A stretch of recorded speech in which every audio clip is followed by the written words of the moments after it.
Matapos makatanggap ng maraming trade offers mula sa iba't ibang NBA teams, kabilang na ang Los Angeles Lakers, pinili ng Houston Rockets na ipadala si Cam Whitmore sa Washington Wizards, isang hakbang na ayon sa team ay para sa ikabubuti ng development ng batang forward.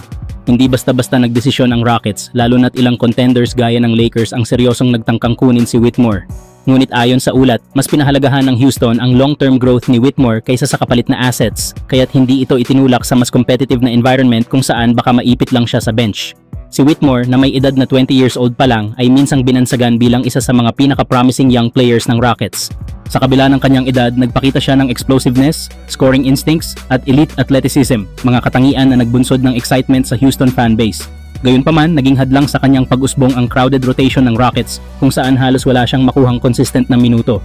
Madalas pa siyang ma-assign sa G League dahilan para maudlot ang kanyang development at masayang ang ilang magagandang performance na ipinakita niya noong nagkaroon siya ng pagkakataon.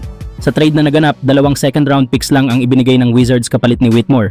Bagamat simple lang ang package, malinaw na para sa Houston, mas mahalaga ang pagkakaroon ng kasiguraduhang mapupunta sa tamang team ang kanilang dating lottery pick. Sa Washington, mas malaki ang tsansa ni Whitmore na makakuha ng playing time at maging pangunahing option sa opensa habang nasa rebuilding phase pa ang Wizards. Sa wakas, mabibigyan na rin ng direksyon ang career ng isang batang talento na dati tila nakakulong lang sa isang sistema na walang sapat na puwang para sa kanyang potensyal.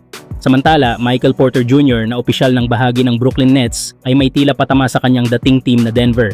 Ayon sa kanya, ito na ang tamang panahon para tuluyan siyang umangat bilang player. Excited talaga ako sa bagong yugto ng career ko sa Brooklyn, ani ni Porter. Sa Denver kasi, pakiramdam ko parang umabot na sa limit ang laro ko. Gusto ko talagang i-develop pa ang sarili ko. Ayokong manatili sa ganong level lang. Gusto kong tuloy-tuloy ang pag-improve ko habang tumatagal ang career ko. Habang nasa Denver Nuggets, nakilala si Porter bilang isang reliable spot-up shooter at rebounder, pero hindi siya nabigyan ng pagkakataong lumawak ang kanyang role sa opensa. Ang estilo ng laro ng Denver ay halos umiikot lang sa two-man game ni Jamal Murray at Nikola Jokic, isang highly structured offense kung saan bihira ang pagkakataong makalikha ng sariling tira ang ibang players. Dahil dito, si Porter ay madalas na nakaabang lamang sa labas para sa catch and shoot o off-ball cuts. Oo, mas madali ang role niya sa teorya, lalo na't si Jokic ay isang elite passer na kayang ilagay ang bola eksakto kung saan mo ito gusto. Pero para kay Porter, hindi sapat iyon. Gusto niyang bumalik sa uri ng laro na siya ang may hawak ng kontrol, tulad noong high school kung saan siya ang primary scorer at offensive centerpiece. Ang pag-trade kay Porter ay hindi rin basta-basta. Bukod sa system fit issues, may bigat din ang injury history niya. Paulit-ulit siyang tinamaan ng back issues sa loob ng ilang season, at nitong nakaraang playoffs naglaro siya habang may iniindang injury. Minsan ay mahusay ang kanyang laro pero madalas ay inconsistent ang performance niya, dahilan upang magduda ang Denver sa kanyang pagiging long-term piece ng kanilang championship core. Ngayon sa Brooklyn, may mas maluwag na oportunidad si Porter Jr. na muling buuin ang kanyang identity bilang scorer at leader sa loob ng court. Sa isang team na mas nakatuon sa pagdevelop ng mga batang talento, posibleng dito niya tuluyang maabot ang ceiling na pakiramdam niya ay naipit sa ilalim ng system ng Denver. Samantala, sa kabila ng matagumpay na pagkuha ng Los Angeles Lakers kay DeAndre Ayton sa free agency, tila hindi pa tapos ang kanilang galawan ngayong off-season. Ayon sa ulat ni Anthony Irwin ng Clutch Points, interesado raw ang Lakers na muling buksan ang trade talks habang papalapit ang 2025 NBA Summer League sa Las Vegas. At isa sa mga target nila, ang defensive specialist ng Portland Trail Blazers na si Matisse Thybulle. Si Thybulle ay 28 years pa lang na nasa final year ng kanyang kontrata at kumikita ng $11.5 million.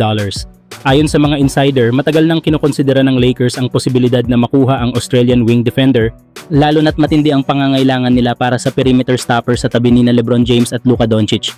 Kilala si Thybulle bilang isa sa mga pinaka-disruptive defenders sa liga. Nag-average siya ng 2.2 steals sa kanyang pagbabalik mula sa injury ngayong season, at ayon sa advanced stats, lampas 3 puntos ang defensive net rating ng Blazers kapag nasa court siya. Ngunit hindi rin sigurado kung willing nga bang bitawan ng Blazers si Thybulle. Bagamat may injury history, naglaro lamang siya ng 15 games nitong nakaraang season dahil sa knee at ankle issues, mahalaga pa rin ang kanyang papel sa defensive identity na binubuo ngayon ng Portland.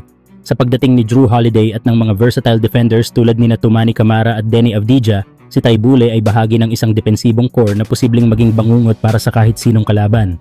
Sa kabila nito, may inihain ng konkretong proposal ang Lakers, Maxi Kleber, Shake Milton at isang unprotected 2032 second round pick kapalit ni Thybulle. Para sa Los Angeles, ito na raw ang pinakamataas na package na handa nilang ibigay, lalo na't hindi rin sigurado kung magiging available si Thybulle. Hindi rin sila willing na isama si Dalton Knecht na tinitingnan nilang bahagi ng mas malaking trade scenario sa hinaharap. Si Kleber ay may potential na maging stretch big option sa ilalim ng bagong head coach na si JJ Redick, pero sa kabilang banda ay nakapag-miss na siya ng 132 games sa nakaraang 3 season kaya't malaking injury risk pa rin. Samantala si Shake Milton ay hindi inaasahang magiging bahagi ng regular rotation kaya't itinuturing na expendable. Bagamat posibleng humiling ang Blazers ng mas malaking kapalit gaya ni na Jared Vanderbilt o Gabe Vincent para palakasin pa ang kanilang defensive lineup, tila malabong sumang-ayon ang Lakers sa ganitong presyo.